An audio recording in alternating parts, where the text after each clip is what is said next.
having fun, Grace?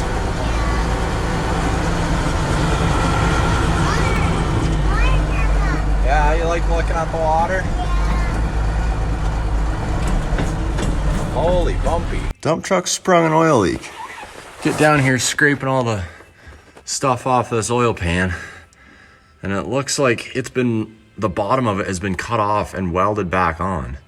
I don't know if it got smashed at some point and somebody did that to straighten it back out and put it back on, but it's got this putty stuff around this weld, and that's obviously where it's leaking. So got the drain pans all set up. I'm gonna pull this off. So that's the spot where it's leaking around that weld. Got the oil dumped out of her. Got this steel weld stuff mixed up. Gonna slap it on there, give that a go. Well, there it is. You gotta be quick, that stuff sets up fast.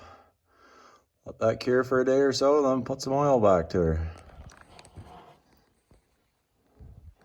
Oil hack, when you're pouring out of a pail, put the spout at the top. Pours a lot smoother. Hopefully this oil pan holds.